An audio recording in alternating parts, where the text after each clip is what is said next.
I've always had a deeply psychic bent, and also I've always been attuned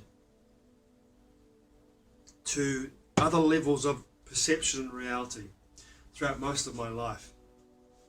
And I guess in that sense, I've been drawn to particular locations and houses around the world where I've lived that have been, shall we say, haunted by other beings or other levels of perception and awareness that have been stuck in this level of the frequency band, even though they're no longer incarnated in bodies. They're disincarnated. Is such a word? No longer incarnated, disincarnated. What word is it? They've left their bodies behind, but their awareness still remains in this frequency band, right?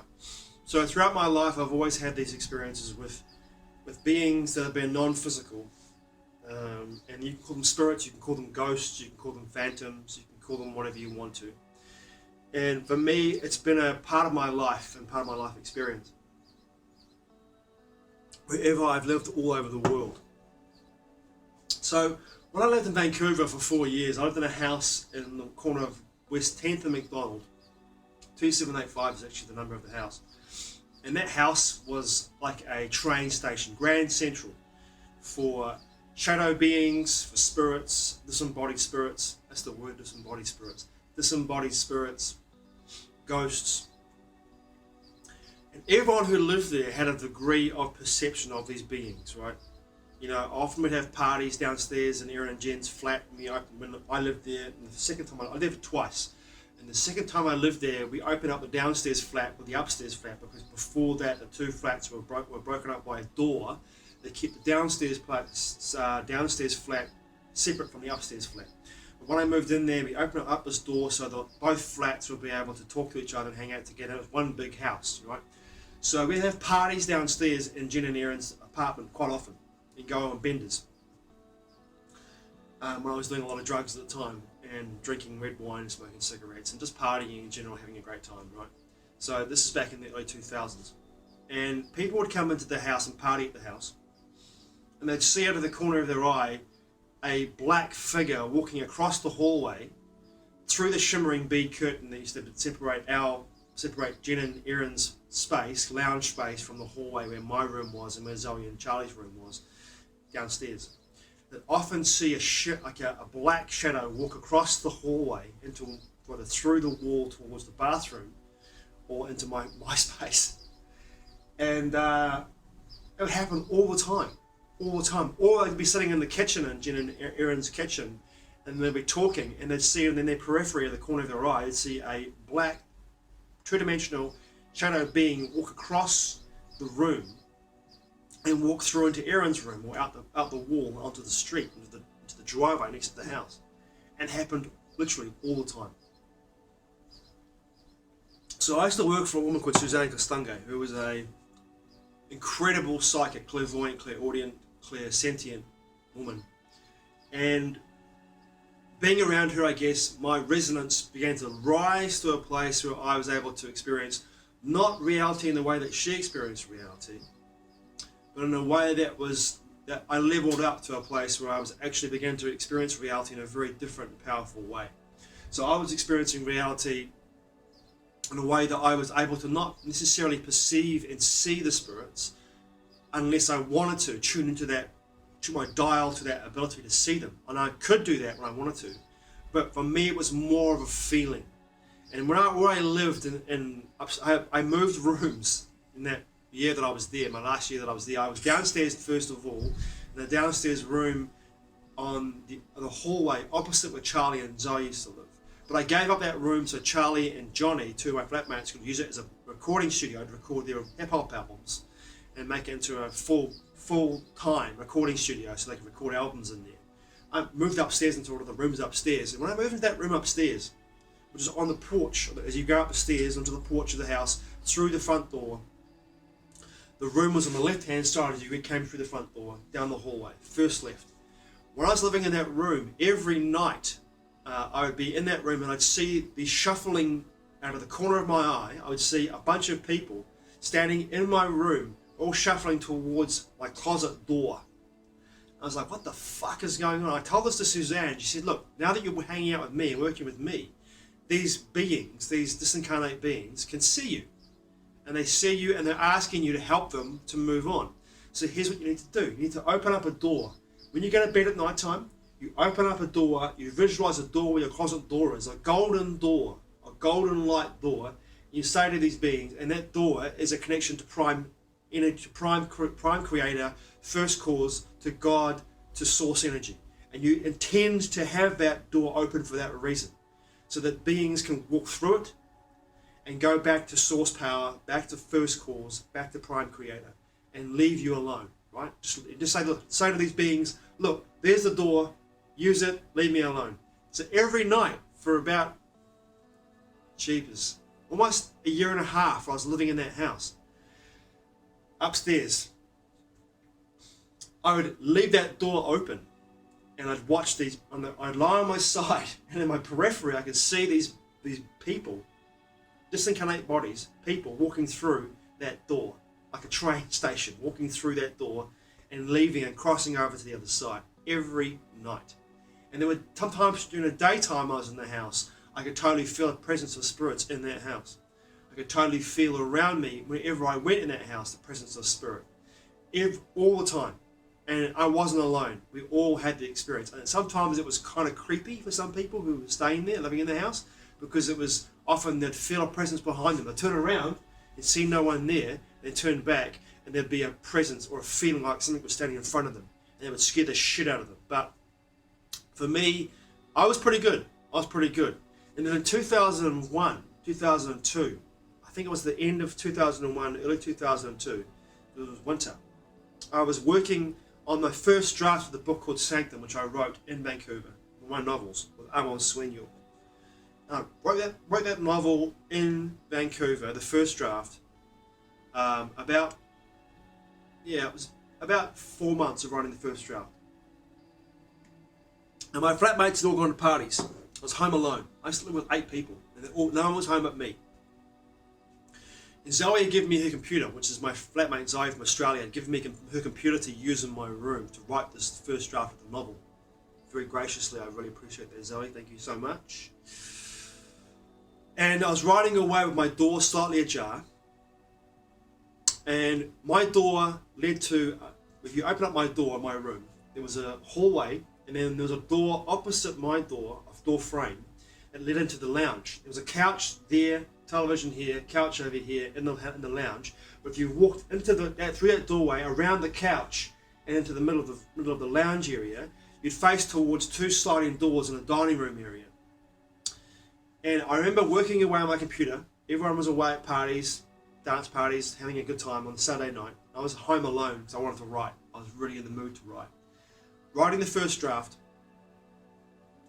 and I had this feeling, which I'd known before, because I had the same feeling in Dunedin many, many years ago when I was living in Dunedin, a feeling like all the warm air. We had a central heating house, so our house was always warm because the central heating was always on in winter.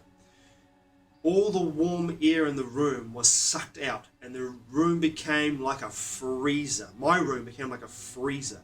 I knew right there and then an angry spirit had come into the house, and by doing this energetically had sucked all the warm air out of the house, out of my room at least anyway. It sucked all the warm air and all the energy out of that room and was eating it, harvesting it, utilizing it, feeding itself. And I remember turning around from my chair, my swivel chair. I turned around super slowly like this. Oh fuck. I turned around, I thought, who am I going to see? And what I saw in my door, slightly ajar, walking down the hallway of my house, was a woman, a beautiful woman. She was gorgeous. She had dark roots and blonde white hair, all kind of coming out in like a mad kind of moppy mess, wearing a nurse's uniform with knee-high boots, black stockings, white knee-high boots, black stockings, a nurse's smock, covered in blood, and her throat was slit from here to here. And there was blood all over her neck and all over the smock. And she had her makeup on her face, her black makeup under her eyes, had run down her face because she'd been crying. Her lips, her makeup, her lipstick had been all smudged over her face. She looked like the Joker. And I thought, someone's playing a trick on me. It isn't even Halloween. Who is this? Because my friends, I made this quite clear at the time, that I had a really strong affiliation, and there's a particular look that I had that I thought was super attractive to me and very sexy. And this woman that walked in, this ghost that walked in, ticked all my boxes in regards to what I thought was sexy. And I thought, my friends are playing a fucking trick on me. They're playing a trick on me. They've sent someone to my house, my house when I'm alone working, to scare the fuck out of me, but also to play a trick on me, because they know what kind of girl I like, and they've told this girl to go to my house and fuck with me and play a trick on me, right? It's the first thing I thought. So I walked, I thought, fuck, hang on a minute. And I kind of realised that moment was fleeting. My idea of this was a trick was fleeting, because I could feel the energy. So I walked up out of my chair to the door, opened it up, the cold air was in the hallway, and I thought, oh fuck. And I walked through the door, around the couch. I walked into the middle of the couch, of the lounge. I stood there, looking at the ground. I could see her in my periphery, standing there, glaring at me. And she was furious. She was fucking furious. And someone had taken her life. Someone had murdered this poor girl. I have no idea where she came from, but she knew that I could see her, and she'd come to the house to be helped to move on into this other level of existence, to move beyond our reality frequency band and go back to source energy, first cause, prime creator. I was looking at the ground thinking, oh fuck, and I was terrified. I was literally terrified. She was so beautiful. I could see her in my periphery. I could totally see her features, her face, everything about her was like, she was like gorgeous to me, beautiful. But the sadness, the fury, the anger that she felt that someone had taken her life, had killed her, had basically murdered her. And she was in my fucking dining room, standing there. I remember going to her, okay, I'm so sorry that you've gone through this experience. I am so sorry you experienced it. And I was truly sorry, truly empathic. I can't imagine what this must have been like, to have the shock of realizing that you are dead, and yet in your body somewhere, and you're now still awake, still aware of what happened to you, the trauma of what happened to you, and you're walking around, but you're disembodied. I was terrified. I said, I'm so sorry. Here's what I'm going to do for you. I'm going to open up a door in my room, and I'm going to need you to walk through that door and go back to Prime Creator at first source. I'm going to need you please to leave. You can't stay here. You cannot stay here. You cannot stay here. And so I visualized the door in my room. I said, please, the door is open. Can you walk towards it and go? Can you please go? Can you please go? And I was almost trembling because I was that scared. I was fucking standing there looking at her, and she was fucking glaring at me. Just glaring at me like what the fuck has happened to me? What the fuck is going on? I could feel her anger, her frustration. She was venting at me, and I was so scared. I was so scared. Please go. In my head, I was saying to myself, in my mind, please go. And she wouldn't go. She stood there for a good couple of minutes and didn't move. And then ever so slowly, she turned around, didn't look at me, looked where the door was, and walked towards my room. And I didn't want to follow her. She walked through the wall, through the hallway, and I could feel the air and the energy in the room lift momentarily, and then it became, and all the coldness was gone. Behind me was the couch. I took 3 steps back, sat on the couch, and burst into tears. I was that scared and that sad and that shocked by what had happened and what I experienced. I felt so sad. It was heartbreaking for me. And after that experience, I thought to myself, I can't do this anymore. This is fucking crazy. And I'm actually even doing this. And even though I'm helping spirit cross over, and there comes a point where I have to stop this. This is too much for me to even handle. I can't. Fuck, this is just crazy. And I felt so saddened that I hadn't met this beautiful young lady in real in her life, in her body, before this horrible thing that happened to her. And I was like, fuck, I just can't do this anymore.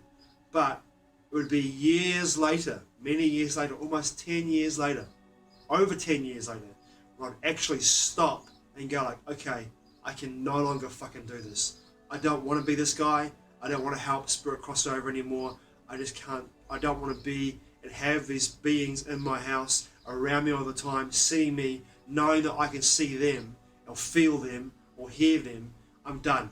I'm done. I'm done. I'm done. And it was about 10 years from today, 2023, not the actual day itself, but the year, I said, no more. I'm out. I've timed out. I can't do this anymore. I don't want to do this anymore. And I did that. But this story is one I wanted to share with you to let you know that I've always been touched by this energy, been touched by the ability to tap into all these levels of existence. And that's why, I guess on some level for me, writing all the books that I've written, especially the dark horror macabre erotic fantasy books that I've written, they have a place in my life because I needed to write out through my experiences of what I was going through and what I was seeing, what I was a part of, what I was induced to be involved in. I needed a way cathartically to write that information out in regards to, even if it's fictional stories, to get it out of my being, to get it out of my etheric field, my energetic field, so I can move forward and be able to do the work today that I've done to be the man that I am today and the spirit incarnate in this body that I am in this moment. Thanks for watching. I truly appreciate it. Mā te awa. I'll see you again soon.